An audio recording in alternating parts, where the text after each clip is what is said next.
Hello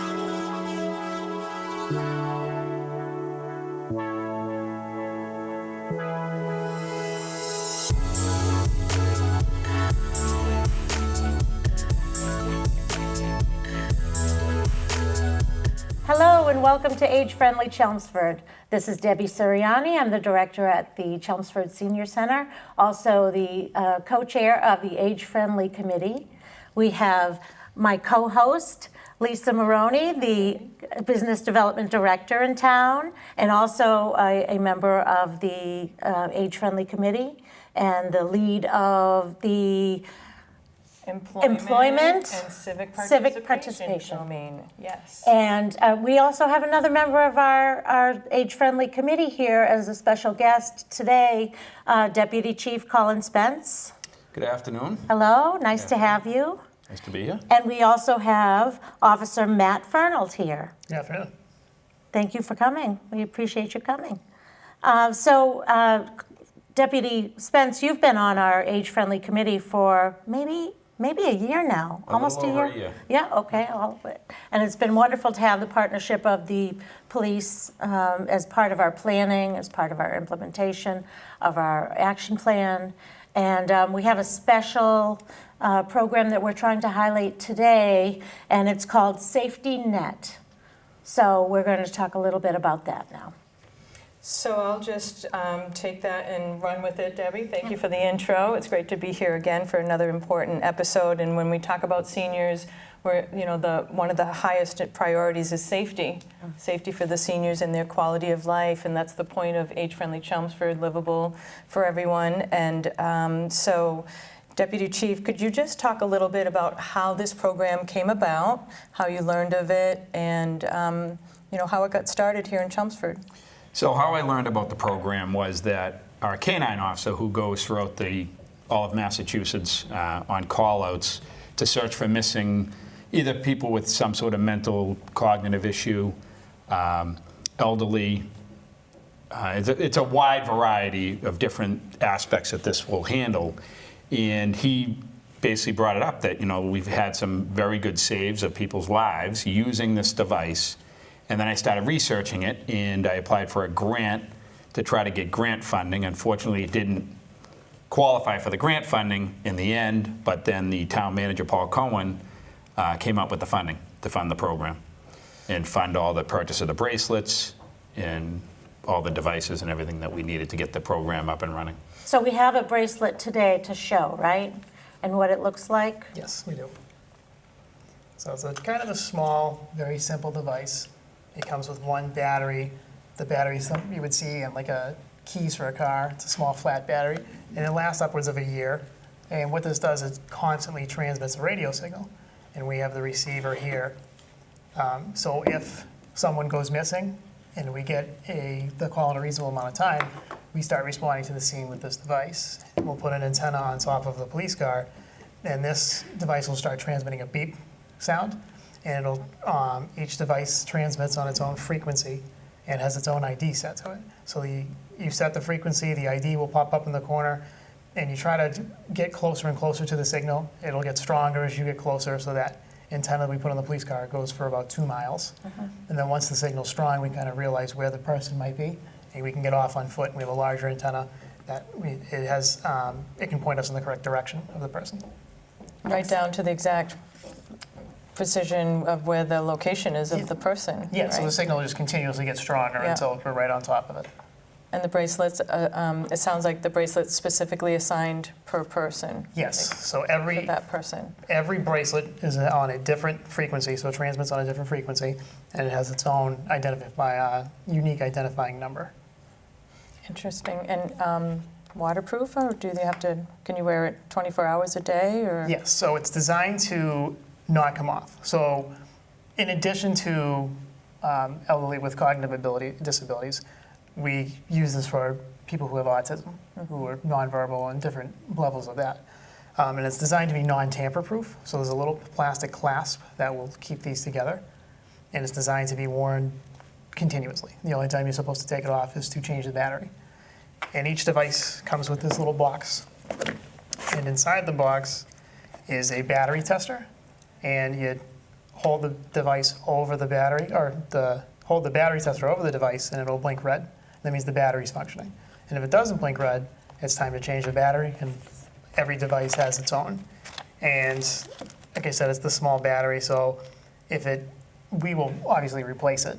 But if you would like to replace it yourself, you can. The tools are in here to do it yourself.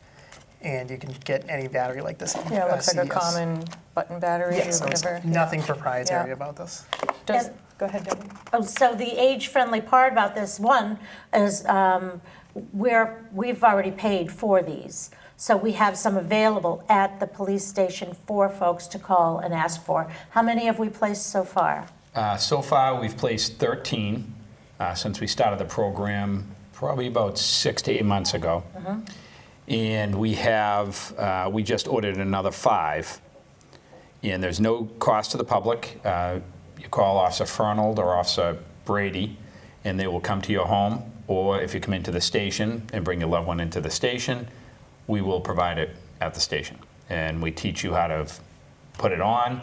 One thing that there is a misconception over is that this does not actively track. It's not an active tracker. That is not the purpose of it. When somebody goes missing, we tell the loved one to call us immediately, and then we can activate it and put the numbers in the device, and then it will start tracking that device. But it does not actively track the whole time. So it's not like the police are following somebody. That is not what this device is about whatsoever. That's great. And you've had already very good luck with this, right? Yes, we actually, several months ago, we found a elderly female very quickly using the device. And it's very beneficial to the town because we don't tie up our resources as long as the big thing is for somebody to call us right away. Because the further the person gets away, the less accurate the device is. The one nice thing about this device is it's throughout many communities throughout Massachusetts. The Massachusetts Air Wing has access to it also. So a lot of different communities that have it. If somebody that has one of our devices on is in another community and they activate it, they're going to be able to find it. So, and if it is a state police air wing, the radius of how far it goes is much, much larger because they're higher up, Okay. the way the device works. And it's interesting, ironic, that the first person that we did find is one of my old neighbors from years ago. That's hadn't seen her great. in 20-something years, and it's just the way things happened. But it was one of those things, it was a very cold day, and she was found, how soon? Within a few minutes, almost as soon as we activated the device, the signal popped up from where we were. And where she had gone missing from, she was across the street in an apartment complex. We were able to hone in on the signal and locate her pretty quickly. And at that point, the snow had started to fall. She was not dressed for the weather, so it was very good to get her back.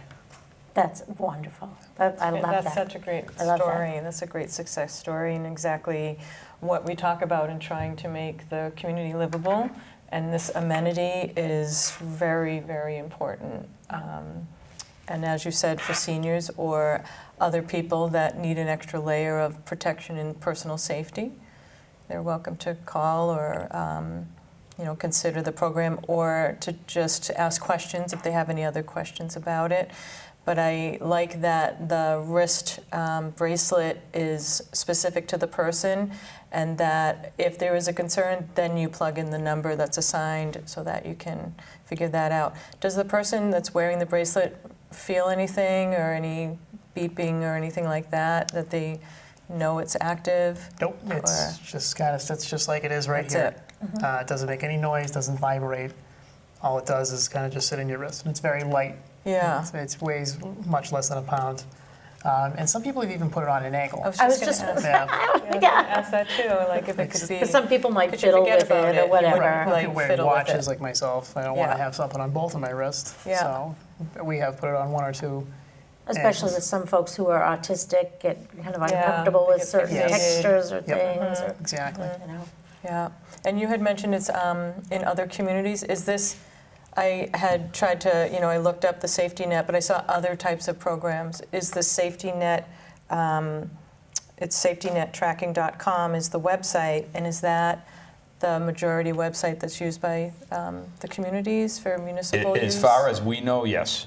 Majority of the communities that we've partnered with, they have the exact same devices. And it just becomes more advantageous for everybody because Right. we can help them, they can help us. Right. And we also have one of our groups, NEMLIC, which basically has a search team that they send out when somebody goes missing. And it's all the surrounding communities gathered together, and majority of the people on that NEMLIC have this device. So Okay. they can activate it right away. Okay. But the big thing is for somebody to call us as soon as that person goes missing. Don't go trying to search for them. I mean, obviously, you just check your home real quick, but as soon as you realize that there is a problem, to call us, That they're off. because the further they get away, the more difficult it gets for us to find that person. Have you had any families that really wanted it and then the person just refused to do it? Yes. And that was just like, I've had many people come in the lobby of the police station, or I've gone to their home and talked to them about the device. I've brought it to them, I've showed it to them. A couple people have said, you know what, this maybe isn't for me, this isn't ideal for my situation, or one or two people actually said that, said, it's that I don't want it, I don't want to deal with it, and then came back about a week later and said, you know what, I think I should use this. I've had one person give it back. I don't know what the circumstance was with that, but other than that, we still have the 13 in operation and the one Yeah. very quick success story. And that's okay if you try it and Yep. just feel like uncomfortable or just not, something that you think you want to continue with. Right. You can bring it back Yep. without an issue. And we'll take it. Right? Yeah. And there is no cost. Either you bring it back, we just put it back into circulation for the next person Yeah. that needs it. That's really fantastic. And when I was looking online, the different types of uses, senior living, public safety agencies, special needs, and caregivers. So it goes beyond just helping older people that live alone stay safe. It can help an awful lot of people in different ways. well, it keeps people safe in their home for longer, for seniors. Yes. And then for folks with children, I mean, it must be very anxiety producing to feel like you're not sure somebody might take off. And that way they get to stay in their home and remain living in the community Yeah. with just a little bit more of a safeguard. So that's wonderful. And there's special training that you've gone through to understand the process? It's not just anybody can buy this tracker and start following people? No, we had the company come out and they gave us a one-day course on it. And the first half of the course was a lot of PowerPoint, learning about how the device works and functions. Then in the afternoon, we spent putting the device in various locations around town and going around and finding it. Oh. We were successful every time. We learned a lot about how the device works and different things with it.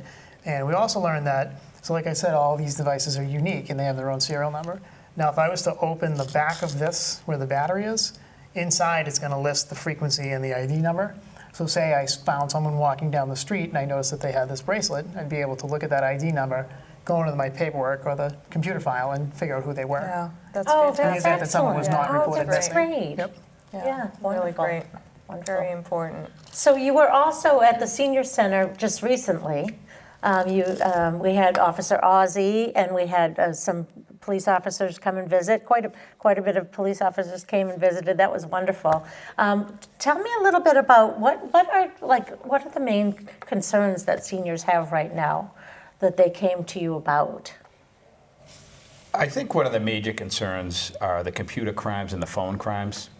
People trying to take advantage of our seniors. And some of the crimes, some of our seniors won't report them because they feel ashamed that they fell for whatever the scam was. And it's not something to be ashamed of. We want to prevent those things. So we've begun offering classes for that. And we're hoping within the next 6 months to enhance those classes as far as teaching the seniors about different crimes that are occurring.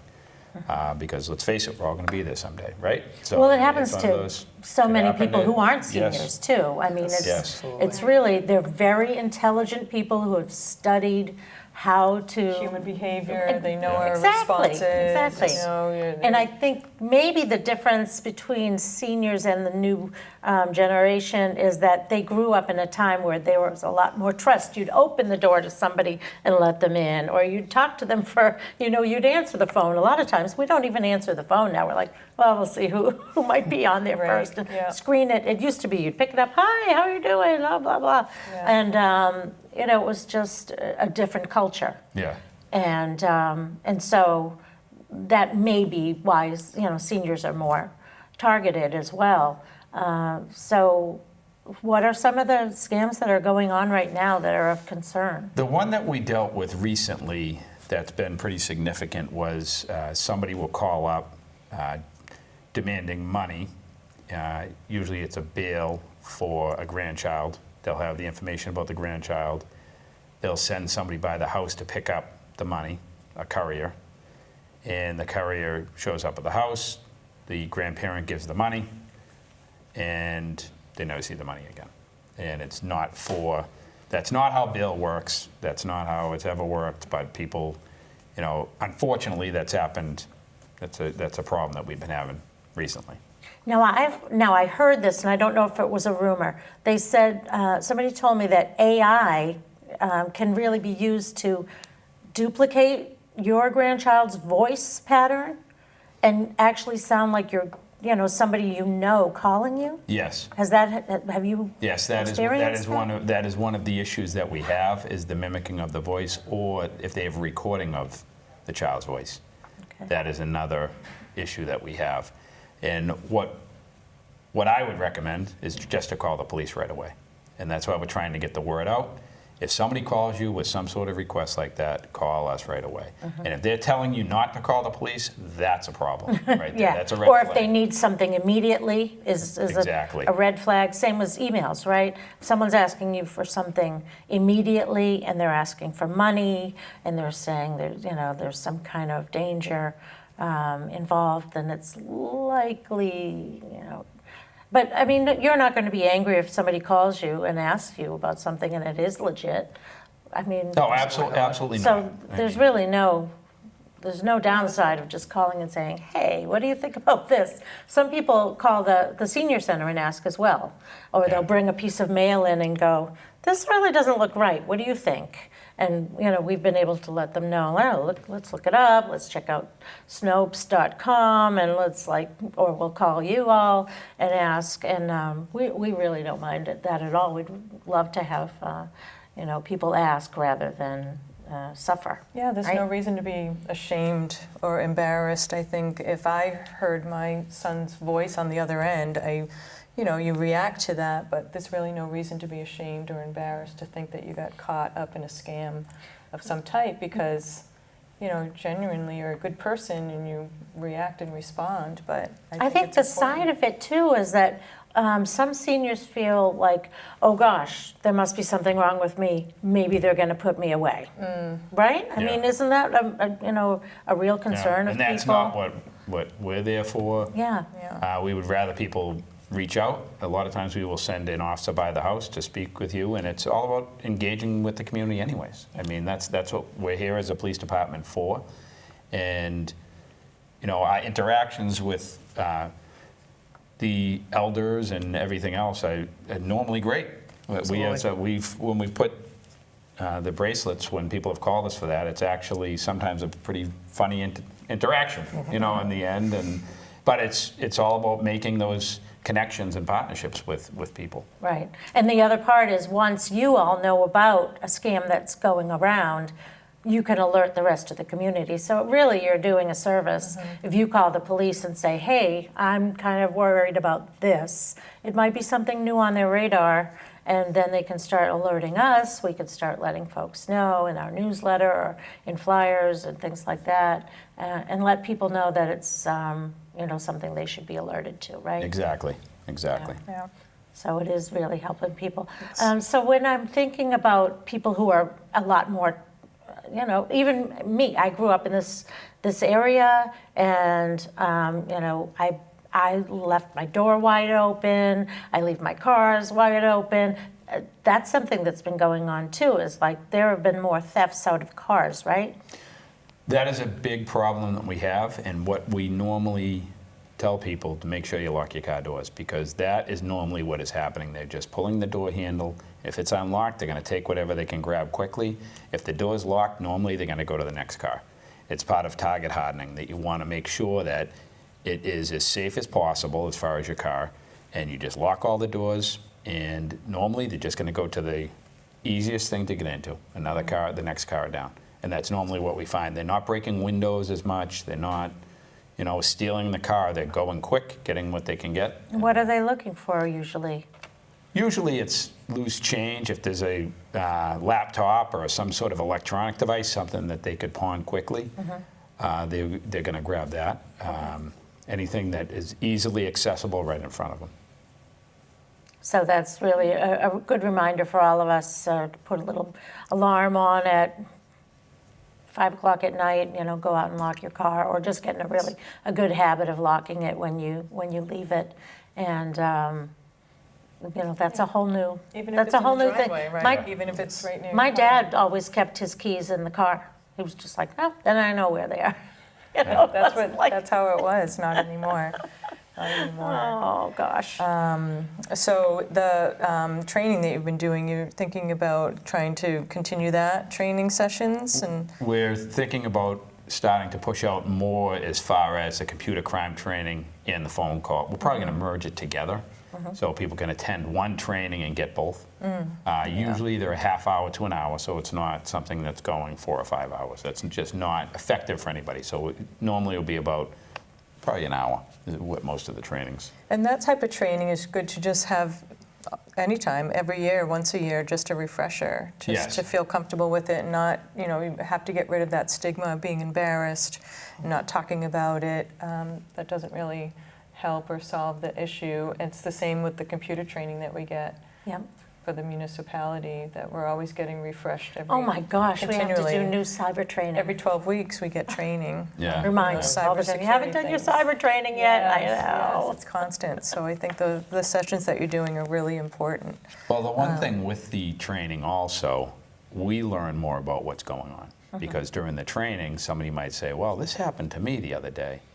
And then everybody in the room at the training Yeah. learns about what this new scam could be, Yeah. or whatever it is. So that's one of the things that's very helpful for our officers to be there interacting. And feel that friendly level. Sometimes in their whole lifetime, they only meet an officer when there's a problem. Exactly. Right? So it's good Exactly. to have a chance to just talk about something that's beneficial for the person and the community altogether. It helps to create that, working interaction Yes, absolutely. thing. Yeah.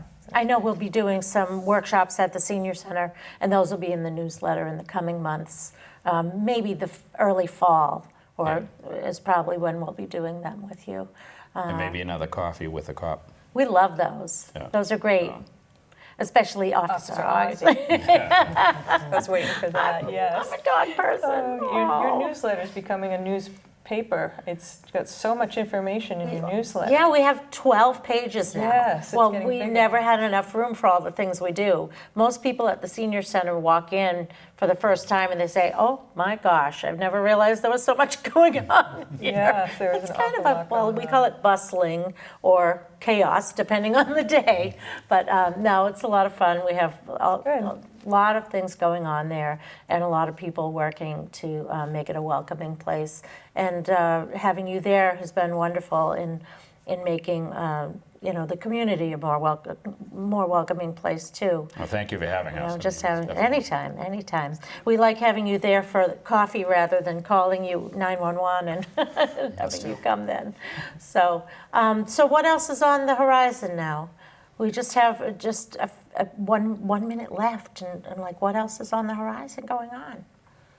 Well, we'll probably just keep expanding on this program, and a lot of our senior, I believe that we're going to start doing a lot more of the training for the seniors, and I think that that's going to be extremely important as far as developing partnerships with the senior group, and I think that that's a demographic that a lot of times doesn't have involvement with the police unless it's something bad. Right. Right, right. And I think it'd be very beneficial on a positive side to have positive interaction. Excellent. I agree. So if you have any ideas about how that might work for us and any ideas that we could pursue, we're always open to ideas. My door is open, and I know the police are always welcoming. The phone number for calling this SafetyNet program is? 978-256-2521. And extension 301 or 275. Or you can just ask for SafetyNet program. Exactly. Yes. Thank you so much. We loved having you here. We appreciate your time. Thank you for having us. Thank you. Thanks very much. Have a great day, everyone.